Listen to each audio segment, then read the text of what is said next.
Good afternoon, everybody. Thank you so much for joining us for Family Council's Ontario's first webinar of 2026. We hope that everyone had a good, restful holiday season and a good beginning of the year. And we are so happy to be back with our co-host of CARP Ottawa to present today's webinar, Building a Small Home at Meadowview Villa. My name is Taeyang Jung. I am the bilingual events manager at FCO, and our co-host Carol from CARP will introduce our guest speaker shortly. So before we start, I would like to take a moment to recognize the land on which we are gathered today. So I'm currently joining from Toronto, which is seated on the traditional territory of many nations, including the Mississaugas of the Credit, the Anishinaabe, the Chippewa, the Haudenosaunee, and the Wendat peoples, and is now home to many diverse First Nations, Inuit, and Métis people. We also acknowledge that Toronto is covered by Treaty 13 with the Mississaugas of the Credit. So, just to share a few housekeeping and logistics rules before we turn things over to Carol. You'll notice that everybody is in listen-only mode as of right now. We do have an interactive question and answer period at the end, and you can use the Q&A box to ask your questions to our guest speaker. Feel free to use the Q&A box all throughout the session today to put your questions, and then we'll get to it at the end. Margaret from CARP will come on and facilitate the Q&A period. If you feel more comfortable asking a question with audio, we can give you that access as well. So you can, I think, just raise your hand and I will grant you the access to turn on your audio at the end. And I also wanted to share a quick poll just for us to know where you are joining us from, and we want to get to know our audience. So I'll leave this on for just a little bit while we do the introduction, and if you can take a moment to respond, it would be amazing. Um, there's also the chat box that I will be monitoring throughout the session. So if you have any just technical questions or any questions for us, Family Councils Ontario, or if you just want to like share, reactions, feedback, you're welcome to use the chat box to interact with one another. And you may have also noticed that this webinar is being recorded. We try to record most of our webinars, and it will be available on Family Council's Ontario YouTube channel next week. So if you would like to view it again or share it with anybody who wasn't present today, you're more than welcome to do so. So, I talked a lot. Without further ado, I would like to pass the floor to our co-host Carol, who is going to introduce our guest speaker. Thanks, Jan. The CARP group is a working group with long-term care, and we do these regular webinars to strive to improve the life of our elders that are living in long-term care. You can see what we're up to if you look at our webpage, Change Long-Term Care Now. Our mandate is to shift those old institutions to a warm, home-like environment. Our influence focuses on two key areas. We like to see homes that adopt one of the innovative models so that it's focused on person-centered care. And the other part is to build something that is more like a home, smaller, not those large institutional settings that we all know about. They're cold, they're bland, they've got long hallways. But how do you build one of these nice new small homes that feel and look like home? When you look at some of the drawings that are available out there, you get a little bit downhearted and you look at what the costs are. But today we're thrilled to have someone who can guide us into the world of imagining and designing a new home, drawing floor plans where people are comfortable and they can have places to store their stuff, that the traffic flows around. They consider the warmth and the coolness that they need to look at, and color. But to adhere to safety as well as looking at the costs that it costs to put new buildings up today. Understanding the complex and mysterious building codes is not for the faint of heart. Today, we're going to listen to Carolyn Bilson. She's an architect with MMMC Architects. She designs forward-thinking long-term care homes, including the integrated campuses of care. She works in a leading-edge design for elders to bring compassionate, person-centered, high-quality designs to life. Carolyn is the project lead for the architect at Lambton Meadowview Small Homes Edition. So thank you, Carolyn, for being with us today. Please help us see your building blocks that's turning a vision into small homes for the Meadowview residents. You're on.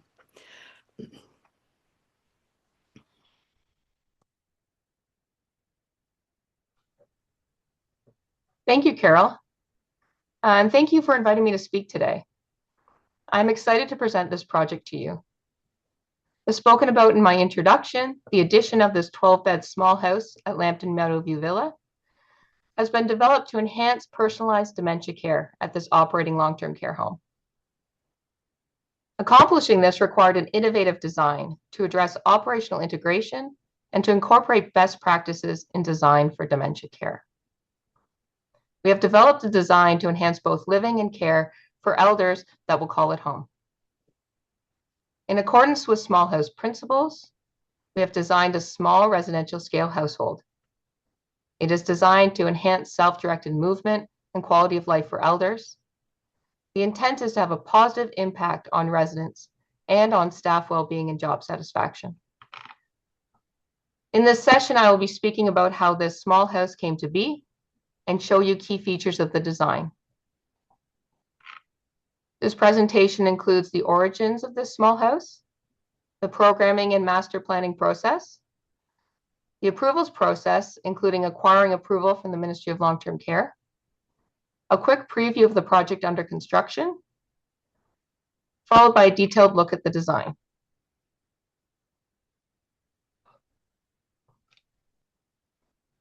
First, I'd like to give you some context on who we are at MMMC Architects. MMMC is an architecture firm that has extensive experience with the design of seniors living and care environments. The firm was founded in 1960 in Brantford, Ontario. Our head office is still there. We have people located throughout Southern Ontario, including Niagara, Ottawa, and the southern edge of Georgian Bay. Our team brings extensive experience to your projects. I'm one of a number of licensed architects that we have at MMMC, and I'm the project architect for the small house addition to the Lambton Meadowview Villa. I was the primary client contact for this project. I led our internal design team and the external design team of engineering subconsultants that we engaged for this project. As you heard in my introduction, I designed forward-thinking long-term care homes, including integrated campuses of care. I have almost 20 years experience designing buildings for residential care and community use. I have a special interest in designing to meet the needs of occupants and the operational needs of staff. I work to create buildings that are not only functional and beautiful, but also socially responsible and person-centered.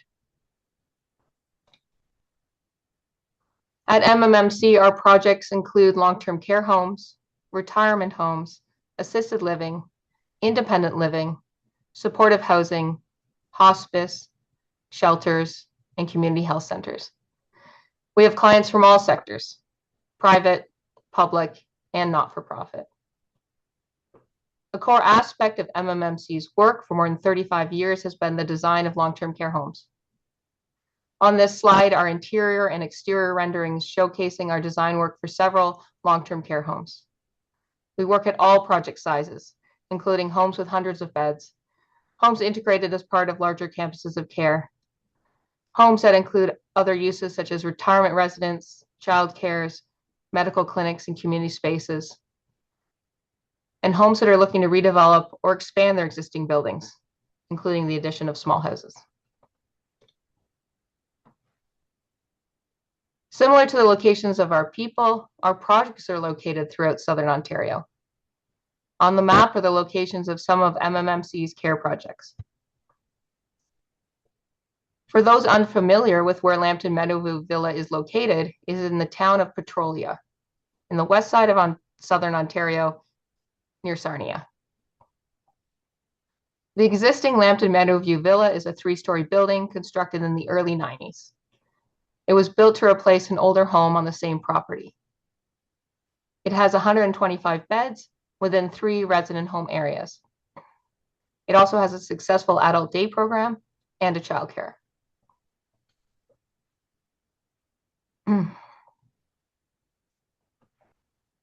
The County of Lambton is the owner and operator of Lambton Meadowview Villa. In 2020, they hired gerontologist Basant Pelican Associates to study how to provide specialized accommodation and care for long-term care residents living with complex dementias and personal expressions that place them and others at risk. This request was born from the county's experience operating Lambton Meadowview Villa, as well as their 2 other long-term care homes, North Lambton Lodge and Forest and Marshall Gowan Manor in Sarnia. Within their homes, they're experiencing a rapidly growing number of people living with dementia and a significant increase in elders with profound personal expressions as a result of dementia. The conclusions of the study propose that a small residential scale household, a small house, should be added to this existing long-term care home. The study emphasized the evidence-informed benefits of a smaller scale living environment for people living with complex dementias. This included reductions in cognitive disorientation and agitation, and enhancements in self-directed movement and quality of life. It also suggested a positive influence on staff well-being and job satisfaction, as well as a positive influence on family involvement in elder care. MMMC Architects is a longtime collaborator with Julie Basant-Pellick. We participated in the study by translating the proposed functional program into 3 design options for the location of the small house on the Lambton Meadowview campus. At the conclusion of the study, a preferred design option was selected and an application for beds was made to the Ministry of Long-Term Care. In 2021, the Ministry of Long-Term Care awarded the beds to the small house to the County of Lambton. In 2022, MMMC and Basant-Pellick and Associates were requested by the county to complete a master program and master plan study for the entire campus. This master plan looked at additional location options for the small house in concert with other future development options for the campus. Given that the home is now over 30 years old, it was recognized that the redevelopment or replacement of the existing home should be considered before proceeding with the small house.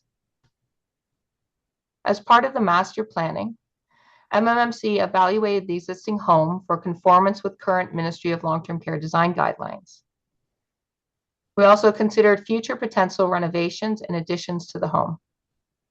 We proposed potential locations for a new long-term care home on the campus, and we reviewed the possibility of converting the existing home to supportive housing uses. The study concluded with the selection of a preferred location of a future long-term care home and a preferred location for the small house addition.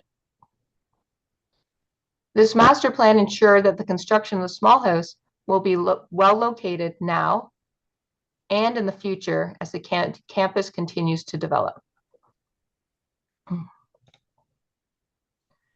Through the remainder of 2022 and into 2023, attention returned from the campus to the small house. During this time, Basant-Pellick and Associates and MMMC Architects completed a functional program and master plan study specifically for the small house. As part of the functional programming exercises, members of all 3 project partners traveled to Otterbein, Ohio to visit the greenhouse homes and complete a workshop with the greenhouse project. You can see some of the photos that we captured here. Included are the front door, the living room, and the dining room. As stated in greenhouse project documents, a greenhouse home is a small-scale, self-contained, and self-sufficient community, providing nursing home and assisted living care with elders at the center of every decision. Each home includes private rooms and bathrooms for each elder, a living room with a fireplace, a residential kitchen where meals are prepared fresh daily, and easily accessible outdoor spaces. Greenhouse homes are designed to reinforce the humanity and the dignity of elders, while eliminating the institutional elements that make living in traditional nursing homes feel so alienating and isolating. The Greenhouse Guidebook was a key resource used in the programming and design of the small house. Inspiration was also sought from other precedent projects, both in Canada and internationally, and other small house models, including the butterfly approach, the Eden Alternative, and Hokevik Village in the Netherlands. The functional program of the small house for Lambton Meadowview Villa was refined by Besant Pelican Associates after review of these precedents. MMMC used both the precedents and the functional program to develop schematic design options for the preferred location. You can see some of the design options that we developed on the screen now. Different arrangements of the program into a building were investigated. The pros and cons of each layout were reviewed and discussed. To allow the small house to be sited in the preferred location, part of a small wing of the building needed to be demolished. At the time, this portion of the building was home to leased office space. We gave a lot of consideration to how much of this wing of the building should be demolished and how much could remain and be renovated for the small house. Another key consideration was the path of connection between the small house and the rest of the long-term care home. In the greenhouse model, houses are typically standalone. For the County of Lambton, it was important to have a direct physical connection to the community of Lambton Meadowview Villa. We designed the small house to have its own independent front door, but also a back door into the larger building. Residents of the small house are not going to be contained within. Elders will have free access to the larger home, including the home's cafe, hair salon, physiotherapy clinic, and worship spaces. Once the preferred schematic design for the project was selected, a construction cost estimate was completed to set the budget for the project and to seek approval for funding the design and construction of the small house.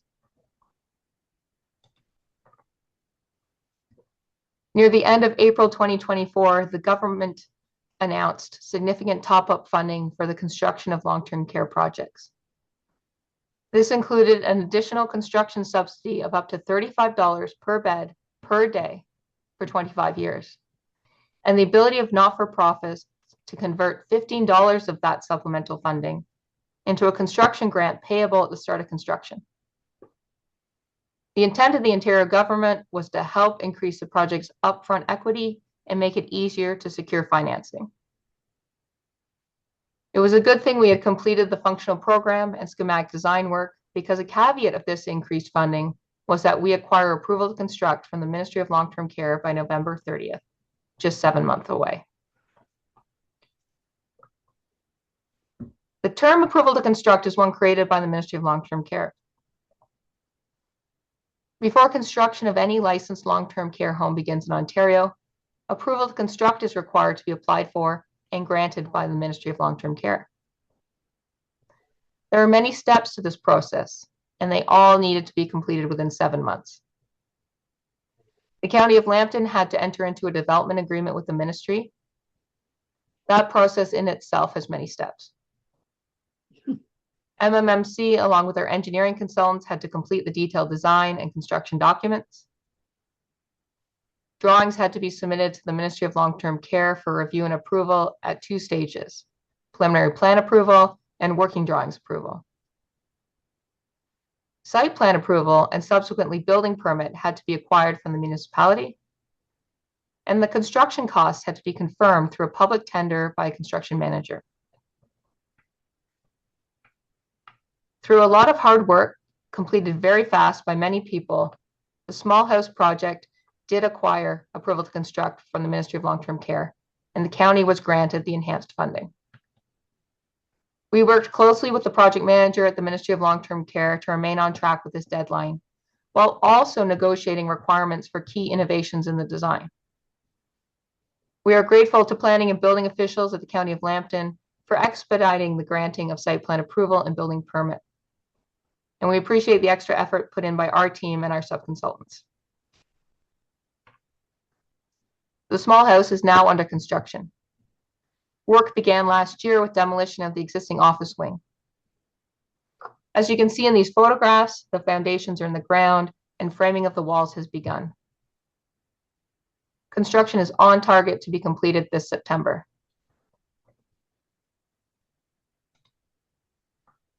When construction is complete, what you will see from the outside will be similar to this digital rendering. In the foreground is the one-story small house addition. Shown here are the 2 bedroom wings flanked by a central entrance. In the background, you can see the existing 3-story long-term care home. While the small house is directly connected to the larger home, it was important that it also maintain its own distinct identity and accessible front door, as any house would have. In this zoomed out view, you can see the entire building as it will be, with the small house included on the right. The small house will add 12 beds to this 125 bed home. 12 beds was selected for the small house after great consideration of operational and staffing efficiencies by the County of Lambton and Besant Pelican Associates. I spoke earlier about the county's motivation for pursuing a small house. It is important to understand that in the existing Lambton Meadowview Villa, the county has worked to operate and staff their larger home areas as small home areas of 20 to 22 residents. The 12-bed small house is the next step for them to improve their person-centered care. While receiving the benefits of connection to the larger home, the small house will also provide the benefits of small residential scale household.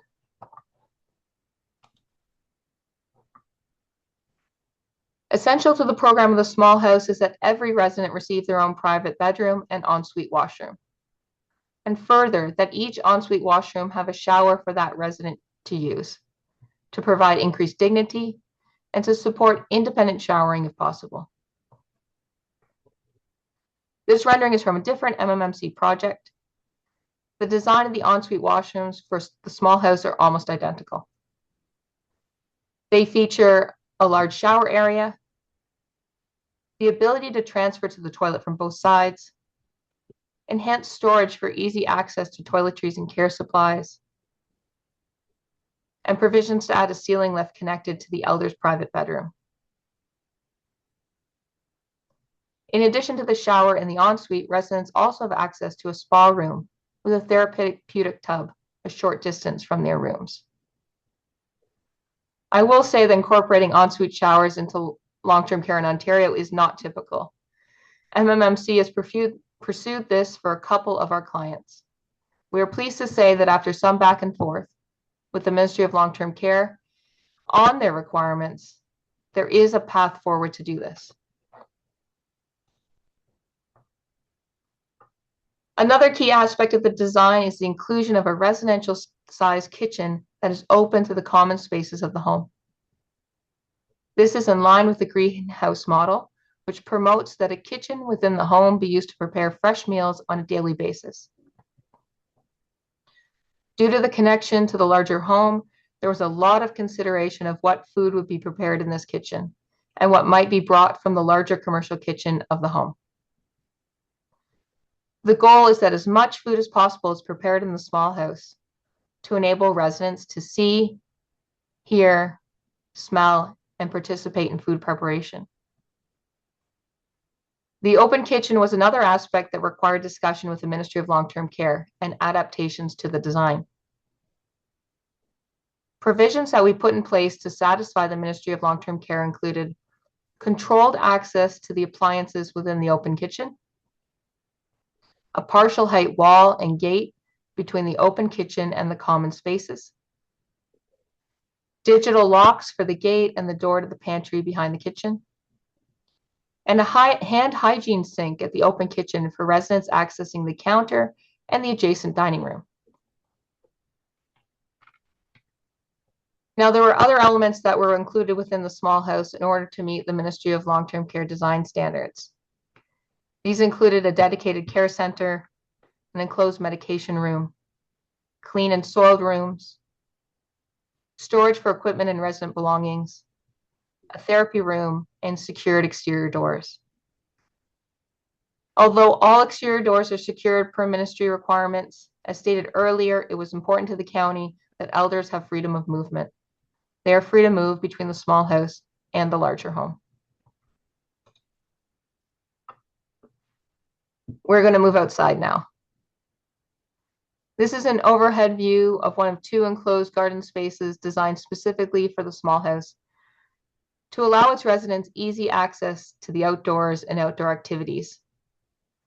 As you can see in this image, included in this garden are a variety of perennial plants and trees, a looping walking path with frequently spaced benches, a covered barbecue area adjacent to the dining room on the inside, and a seating area on the outside. A covered barbecue area, a garden shed, and accessible height planters for residents to participate in gardening opportunities. Elders are free to move between inside the small house and outside into this garden space, as well as a second garden space that is included within a courtyard enclosed on all sides by the building. This smaller garden is designed to be a quieter space. This courtyard garden can be seen from common spaces in the small house, as well as from an internal walking loop. Finally, here we have a recording of a virtual walkthrough of the completed design. All of our design work at MMMC is completed in 3 dimensions. The file this video comes from contains fully detailed technical drawings that are being used for construction, but also virtual representations of all exterior finishes, lighting, plants, and all interior finishes, including colors, furniture, curtains, etc.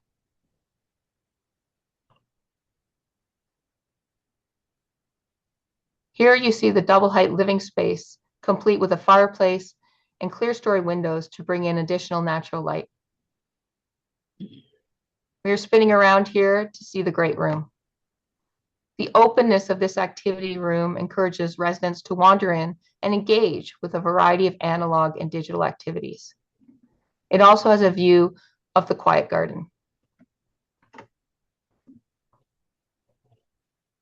Now we see the open residential style kitchen, complete with counter seating for residents to engage and participate. And the communal dining space with tables that can be arranged harvest style. A separate family dining space is also available within the small house.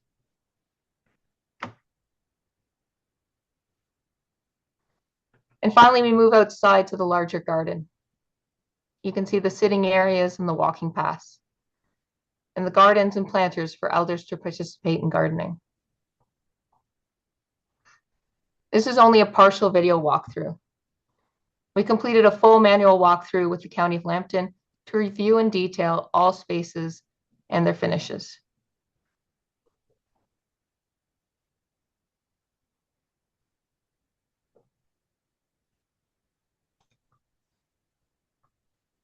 To conclude this presentation, I was asked to provide some words of advice for people that are looking to accomplish something similar. I have 3 main pieces of advice for people looking to develop their own small house. Number 1, consult. Engage experienced consultants to guide you through the process. There are many ways you can accomplish a small house in long-term care. This includes building additions similar to what we are accomplishing at Lambton Meadowview Villa, by constructing standalone buildings, and through the renovation of existing buildings. Use your consultant to investigate the feasibility of all options available to you. My second piece of advice is to set goals. Establish your objectives for building a small house. To help with this, learn about small house models of care and built applications. Look into what has been done already in Ontario, in Canada, internationally. Find examples you like. Go and visit what you can. Consider what you'd like to replicate and what you'd like to do differently. I have included on this slide the website for CARP's Advocacy Working Group on Long-Term Care in Ontario. It is an excellent resource and includes, among other things, a summary of some innovative models of long-term care. This is a great place to start. My third piece of advice is just that, to start. Start down the path. If you are interested in incorporating small house concepts, if you believe that small residential scale households will benefit those you house and care for, if you are looking to enhance self-directed movement and quality of life for elders, if you are also wanting to have a positive influence on staff well-being and job satisfaction, start down the path. There are many steps to this process. We are doing it. It is achievable. Thank you for giving me the opportunity to speak today. We do have some time allocated now for questions. If a question does occur to you later, or you wish to speak with me directly, please feel free to reach out. Thank you. Thank you, Carolyn. While I wait for the questions to arise up in the chat box there, maybe in a minute, if you turn off that, once people have had a chance to write down your email, that would be great. So let's start. It was great to listen to the process of what needs to be done to make this happen. And I think what you've said is very important for people considering doing this. So with Meadowview Villa, it all started with them, did it not? The home itself. They had a vision, right, for the future, from what you're saying. They wanted to look at their land and they wanted to see what could happen in the future, whether they should build a new home or a small home. So it all came from them to start with, correct? That's right. This was an initiative that they began, and they looked for consultants to help them with that. Right. Yeah, as I said, they're already trying to, within their larger home, break that home down into smaller areas to provide more, person-centered care for people in smaller environments, even though they have a large home. Right. And there are examples of how to do that already happening in Ontario and elsewhere. So that's good. You mentioned a little bit about the design standards. You went into that, which is so important because you have to follow them, else you wouldn't get approval and all the rest of it. So what were your challenges, to be honest? Like, what was the things that kept you up at night? I think the biggest challenge was, the biggest concern of the Ministry of Long-Term Care is safety. Right. So security of doors is very big for them. The security of that open kitchen was very big. A lot of the times when you go into a long-term care home now, there is a servery for the dining room, but it's very closed off. So the fact that we were having an open kitchen and one with appliances was newer for them. Right.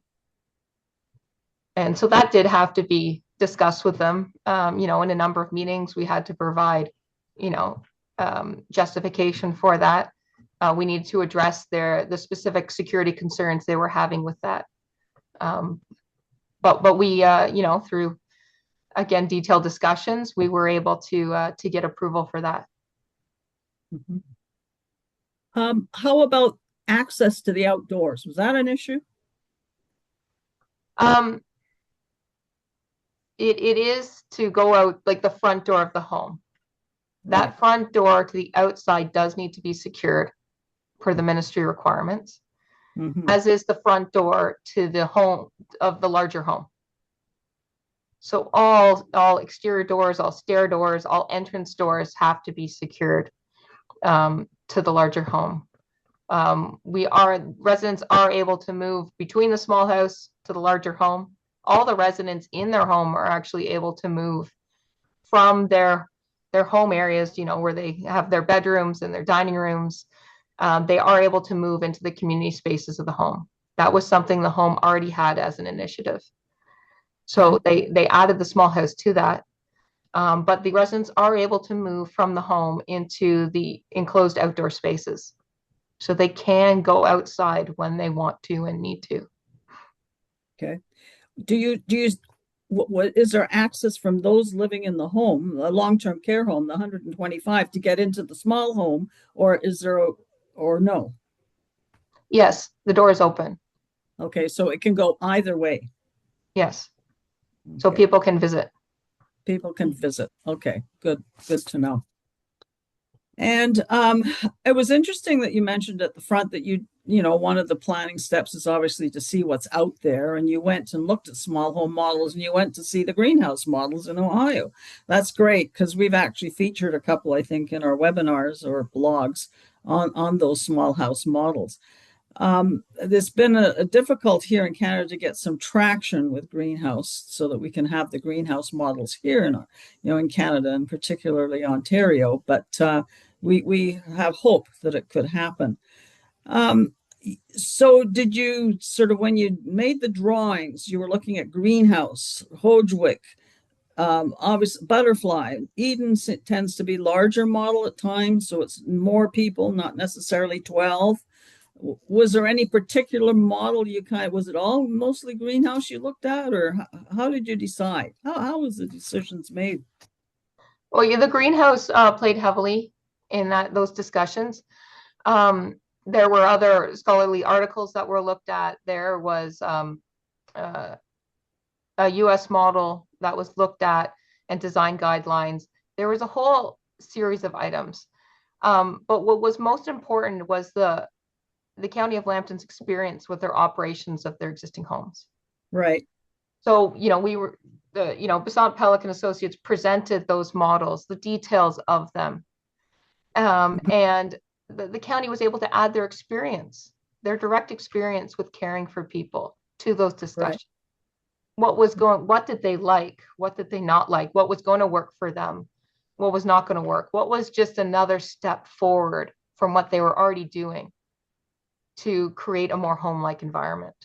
So there was a lot of discussion, a lot of back and forth, a lot of different design options and program options, until we got to what would work for them in terms of how they wanted to provide care, in terms of something that was an improvement to even what they already had, in terms of something that was, worked with their financing and also could acquire approval from the Ministry of Long-Term Care.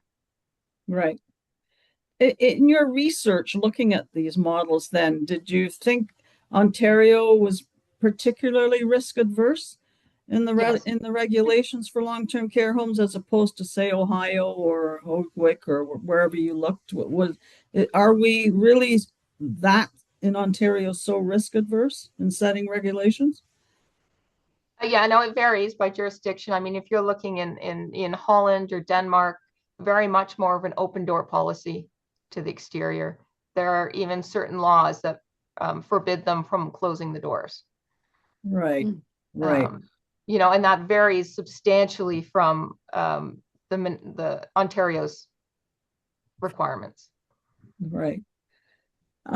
It's interesting that you're building it and connecting it to the existing long-term care home, Meadowview Villa, with entrance back and forth. Are there any advantages that you've seen to doing that or disadvantages as opposed to standalone? Like you've seen the greenhouse, they're all standalone.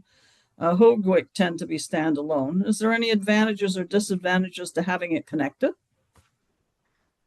Yeah, there were. We could make use of things like the handling of waste, garbage and recyclables. There is laundry facilities specifically for the small house, but if needed, they can send laundry to the larger laundry of the home. There's, the ability to store extra non-perishable foods in the larger home. Things can come from the main kitchen if required. So there are some, the small home is able to use the resources and services of the larger home. Again, and in our climate, the ability of people to move from the small house into the larger home to go to the cafe that they have there, or to do the physiotherapy there, Right. or to get their hair cut at the salon. These are benefits within, in our climate, that in the middle of winter, residents can go somewhere. Mhm. Yeah. So Meadowview Villa is a municipal home. And you Yes. talked a little bit about funding that came through the County of Lambton and also ministry, probably ministry funding, I guess, enhanced funding, which you were able to be awarded. Was there any other sources of funding, or, do you have any advice about if someone was going to start this about on the funding issue? Do you have advice on that? Yeah, so in the financial pro forma, I believe the majority of the money is coming from the Ministry of Long-Term Care. Right. The County of Lambton received construction funding in addition to that through council. They had to get approval from council for that to go into the municipal budget. I think there are fundraising opportunities occurring for smaller items, naming rights, furniture, things like that. Right. They do not have a large fundraising campaign as some of our other not-for-profit clients do have. But that's some of those campaigns can be very successful in acquiring additional funds for operations or for improvements to the building or the furnishings, Right. things like that. You mentioned at the outset that this home of 12 beds it was designed for those with dementia. And I believe, is it not so that obviously it's going to be handled through the long-term care process, right? The people that will be admitted into those beds will come through the long-term care home process of admitting residents to any long-term care. Is that correct? Yeah. Right. And is independence a factor, or do you know what is it a level of dementia being considered, or is it just for anybody with a diagnosis of dementia? I think who gets to live in a small house will be evaluated on case by case basis. And I expect that they are drawing the residents from the people that are living in their homes. I see. So this project is because they have finding that they're just, a lot of their residents are having increased levels of dementia. Okay. Right. A lot of personal expressions and challenging behaviors that they're experiencing with their residents. So they will be, selecting who would benefit most from living in the small house. And I think that can change with time if they're able to assist people in that environment, and that person is then considered to be benefiting from moving out of the small house into the larger home environment. That might occur, or they might stay there for, the end of their stay in the long-term care home. Mm-hmm.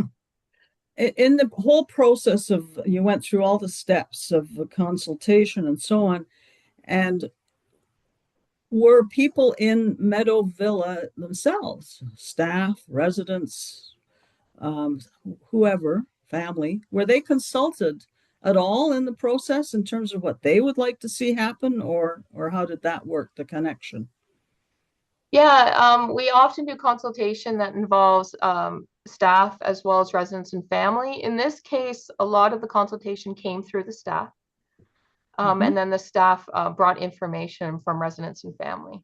But we do it either way, where we talk directly to residents and family and staff, or the information comes through. We would, as the project proceeded, we would provide information and visual displays so they could keep everyone up to date.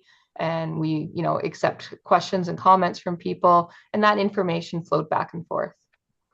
Right. Okay, that's good. And do you know that once things get going, or maybe this is a question for Meadowview Villa, the evaluation of all of this? So the evaluation of the design, and of course, evaluation of the care model, which would be Meadowview Villa. Do you know if there's a plan to have some sort of evaluation process undertaken at your level in terms of setting it up and then forward thinking as to care delivery? Do you know? Yes, no, there will be post-occupancy evaluations done. Mm-hmm. Will be led by the county and Besant Pelican Associates, and we are very interested to participate in that process and understand how our design is benefiting people, as well as Mm-hmm. what can be improved for the next time. Do you know when those will take place, or like how Well, long down the road? yeah, the construction is expected to be complete in September, with resident move-in a couple months later after the fit out of all equipment and the training of staff. Right. And then there will be baseline information taken. Okay. And then after a period of time, the evaluation will be done and compared to the baseline. So we're looking at 2027 then sometime, probably. Yes. When you and I talked in setting up this webinar, while I wait for more questions here, I'll ask you another question.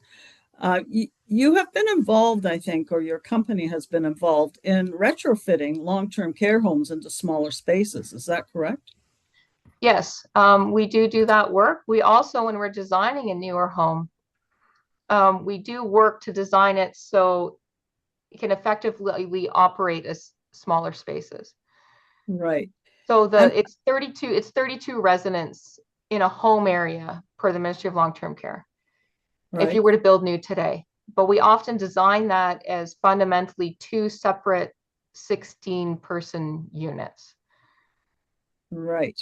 So And that's that can vary in terms of what is shared and what is separate.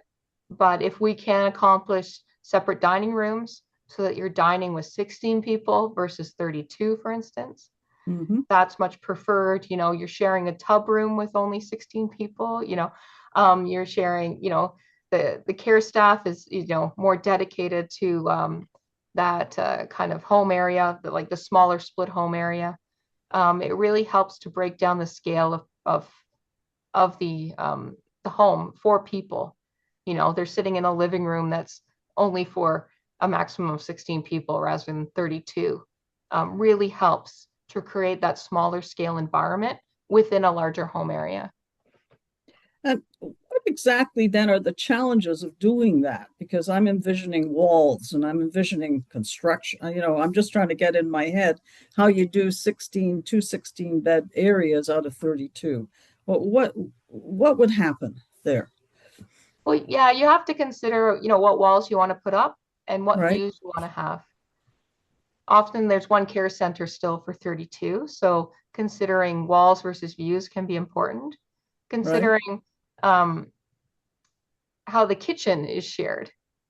Often we can do two separate serveries, but one support kitchen for those serveries. Or sometimes it's one servery, but the Hmm. dining room has a wall down the middle. So Right, you have this separation, or it's a screen that allows some view between and isn't so enclosed. But it just starts to be, we use the design of the interior to bring down that space, to make it more comfortable for people, to make it quieter for people. right. I know when we first started talking about this as an advocacy group, a lot of things came back saying, well, you need a new HVAC system if you have 16 beds versus 32. But what you're describing doesn't mean that if you put up screens, right? Yes. Right, right, Yeah, and the HVAC system, um, I mean, fundamentally, you can have that for the 32 people, and I don't think anyone would notice that, because that's, a lot of the ductwork is hidden in the ceiling. right, So we would typically have those kind of building services for the 32, but everything the resident is, encountering, feeling, and touching, considering that on the smaller scale. right. Do, um, I guess my next question, I'm trying to remember what I was going to say. It must be my age. Um, yeah.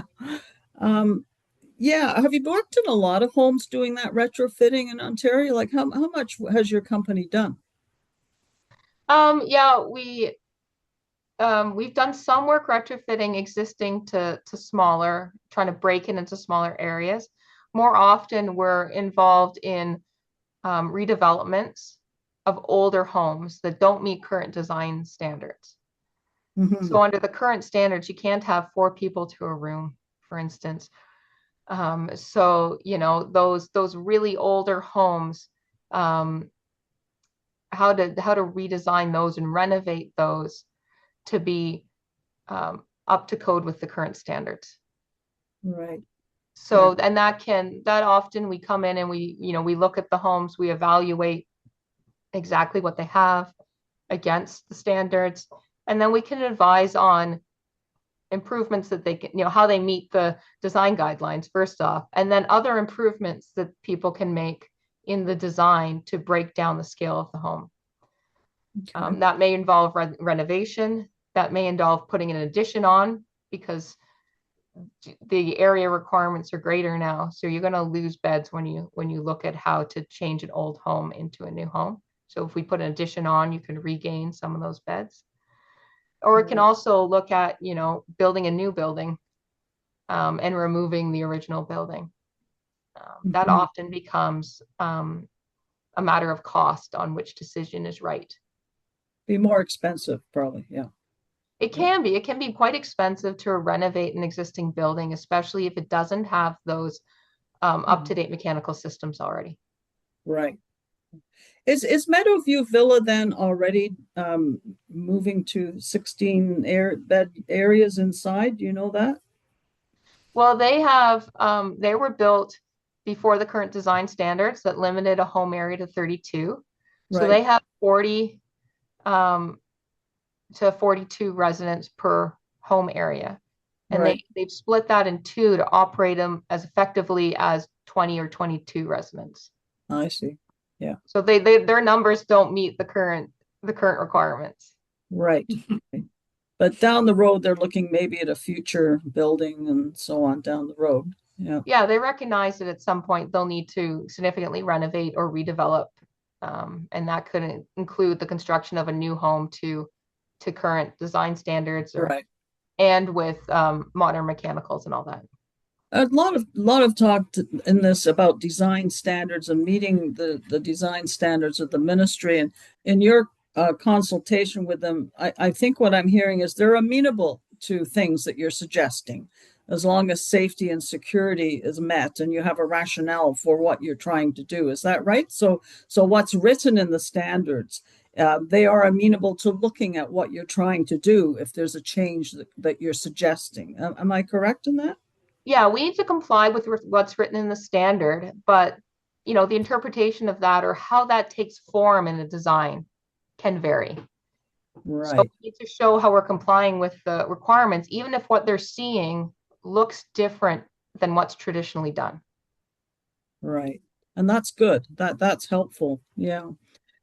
There's a question here about color in the small build that you did. Was there a preferred color in the walls or so on, or outside? On the interiors, the consideration of color included the aging eye. So as the eye ages over time, it tends to yellow.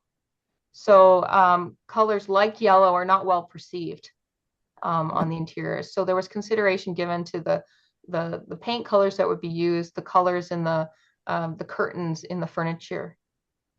And that was done with the coordination with the interior designer. That's very good. Good to know. And the other thing, there is a question here, and I'm not sure you can answer in terms of staffing model and hours of resident per day. I suspect that's a question for Meadowview Villa, but I don't know. Do you know anything about how they're going to run the small house model? I don't know enough to answer that question intelligently. So if that person wants to contact me, I can connect them to the people that can answer that question. Okay, that's good.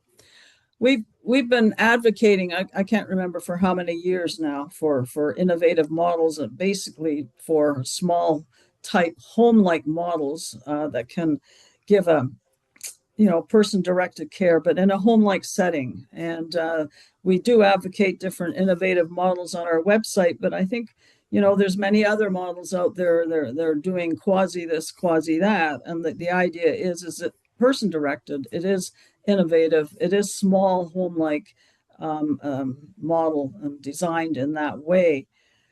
I guess my question to you is, since you've been across the province and elsewhere, why are we struggling? I mean, we got 640 or 650 long-term care homes in Ontario, And of that number, how many are going towards, 16-bed units or 12-bed units or whatever it is? That not very many. And why do you think this is happening? Why can't we seem to spread the light faster, I guess, is my question. Yeah, I think the question we just talked about the staffing model is important. I Right. think that the cost per square foot to build can be higher, as well as land availability. Right. So, if you've got an urban site, this benefits from being a rural site. If you have an urban site, you need to look at how you might produce a small house, but in a larger building. How you Mhm. might stack small houses together so that people get that small house living, but that, respect that they're in an urban environment that necessitates a multi-story building. Right. Right. Well, you've given us lots of things to think about, Carolyn. You're amazing. We're delighted that you were able to join us. You have a wealth of knowledge, and I hope that we can call on you again. And thank you so much for all the information that you shared with us. And we wish you all the best as you go forward and carry out more renovations, retrofitting, and building, especially in the province of Ontario. So thank you so much. And now I'll turn it over to Taeyong. Thank you very much, Margaret. Thank you once again, Carolyn, for your presentation today. And of course, thank you to CARP Ottawa for co-hosting this webinar with us. The next one that we have planned for is on March 19, I believe. Let me just 18, March 18. So more information and registration will be out in the coming weeks. So make sure to subscribe to Family Council's Ontario's weekly e-bulletin if you'd like to be informed. And as mentioned, this webinar has been recorded and it will be available on Family Council's Ontario YouTube channel next week. If you have any questions or comments following this webinar, feel free to connect with me. You also have Carolyn's email, but you know, you're welcome to send me any questions and I can follow up with Carolyn. Or if you have any, feedbacks on events or any topics that you would like us to um, bring to you folks, you're more than welcome to connect with us. So thank you very much, everybody. Have a good rest of the day.